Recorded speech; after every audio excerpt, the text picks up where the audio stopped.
The Republican Party is, well, I don't know. Can we say messed up? Sort of messed up. It's not being run well.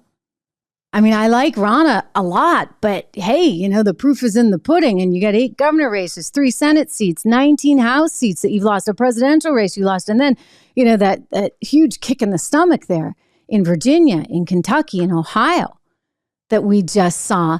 So Ronna's going to have a tough time, I think, or the Republican Party is going to have a tough time if they don't have the right leadership there, kind of helping them raise the money and then spend the money and have the organization in place to be able to execute a really smart campaign nationwide. I mean, just look at what happened, right? And Vivek brought this up the other night in the Republican debate that did not have the main Republican on stage. I mean, Ronna couldn't pull that one off. But anyway, he makes this point, and it was just this epic takedown. Well, Ronna McDaniels is now, Romney McDaniels is now firing back. You know, she's trying to defend herself against Vivek's attack. And she has this kind of really weak comeback. I'm going to show it to you. But before I do, you got to understand what she's up against here. Listen to Vivek, who's making some rather interesting points. Swami, let me turn to you. Please make your case. Why should you be the nominee and not the former president? I think there's something deeper going on in the Republican Party here, and I am upset about what happened last night. We've become a party of losers at the end of the day. It was a cancer in the Republican establishment. Let's speak the truth. I mean, since Ronna McDaniel took over as chairwoman of the RNC in 2017, we have lost 2018, 2020, 2022, no red wave that never came. We got trounced last night in 2023. And I think that we have to have accountability in our party. For that matter, Ron, if you want to come on stage tonight, you want to look the GOP voters in the eye and tell them you resign, I will yield my time to you. And frankly, look, the people there cheering for losing in the Republican Party. Think about who's moderating this debate. This should be Tucker Carlson, Joe Rogan, and Elon Musk. We'd have 10 times the viewership, asking questions that GOP primary voters actually care about and bringing more people into our party. You think the Democrats, and we've got Kristen Welker here, do you think the Democrats would actually hire Greg Gutfeld to host a Democratic debate? They wouldn't do it. And so the fact of the matter is, I mean, Kristen, I'm going to use this time because this is actually about you in the media and the corrupt media establishment. Ask you, the Trump-Russia collusion hoax that you pushed on this network for years, was that real or was that Hillary Clinton made up disinformation? Answer the question. Go. Mr. This is how we get our country back. We need accountability because this media rigged the 2016 election. They rigged the 2020 election with the Hunter Biden. This is like hard to watch. And they're going to rig this election. It took Lester that long to say something. And Kristen just sits there like, smiling. I mean, what? But you know what? Like, he's totally right. Like, the media is a huge problem. We know that. But you've got to, I guess you got to like run 3 steps ahead or 5 steps ahead of what they're doing. So if you recognize, okay, the media is a problem, then you go and find media places that maybe won't be such a problem. If they tell you that they're taking absentee ballots, you say, okay, well, you know what? We can play that game too. And we are going to make sure that we go to every housing project, every nursing home. We're going to do everything we can to get the vote out. I mean, that's organization. That's the ground game.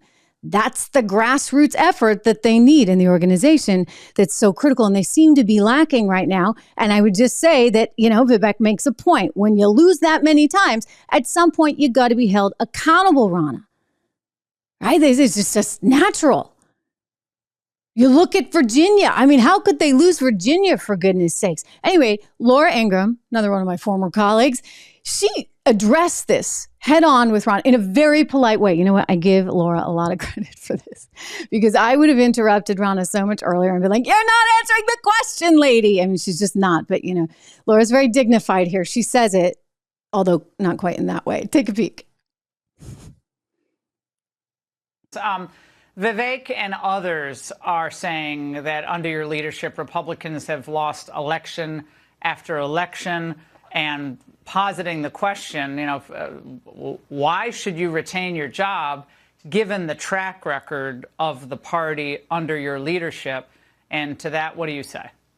Well, first, I'm going to continue to focus on Joe Biden and Democrats. And I think there was a moment missed during that debate by Vivek to talk about the fact that we still have 13 American hostages in Israel, the fact that for the first time ever in the history of either party, we had a Jewish co-sponsor for a debate, and we are in very perilous times in our country. And I do think Republican voters, and I hear this echoed all the time, are tired of the circular firing squad within our party, and they're saying, can we please talk about Joe Biden and the Democrats and the border and fentanyl and crime and what's happening to our kids and inflation. You see, she's not answering the question. Definitely defend my record as chair. Listen, yeah, I mean, Ronna, I think I agree with you. Let me just say, I mean, all that you just said, I couldn't agree with more. But and you're right. I mean, obviously that should be a key focus. But I know you believe in accountability. You talk about it all the time. Thank you. Everyone. I mean, I'm accountable. You're right. Some accountability. Okay, that's what I asked you, and you went into another, another I was going to go there. Sorry, I took too long on the answer. Yeah, you did. I'm not trying to avoid anything. Let me promise you that, Laura.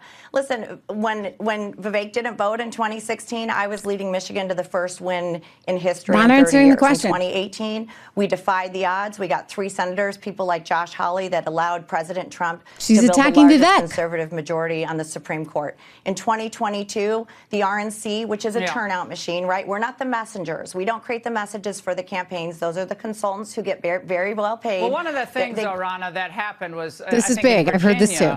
People were wondering where the money was, whether they were going to get some help from the RNC.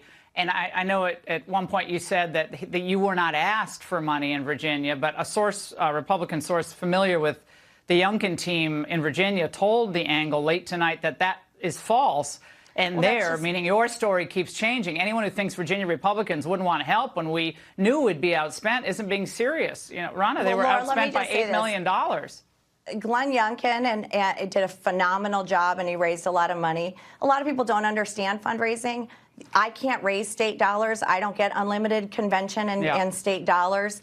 And these were state House and state Senate races. The RNC is a federal committee. Well, then what on earth is really happening? Okay, so you're going to complain about not getting enough money. Well, what on earth is happening if you're the head of the RNC and you can't figure out which states are going to need the money, Ronna, all right? If you can't game that out on the blackboard and then somehow convey to someone somewhere, gee, I think we're going to need a little bit more money in Virginia this time around because the Democrats are outspending us 8-1, then I go back to, I don't understand this.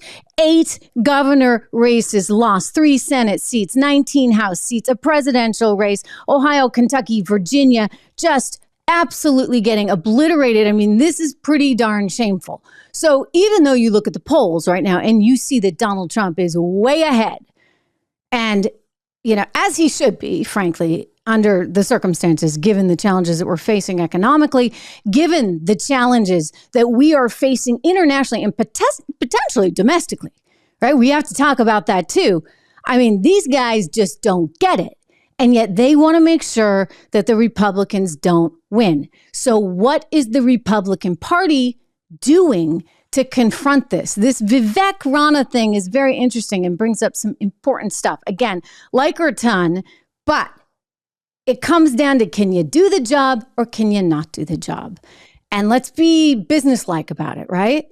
Like, no hard feelings here. But, if you got a coach on a team and the coach isn't winning for you, well, then you find a new coach. Thank you very much.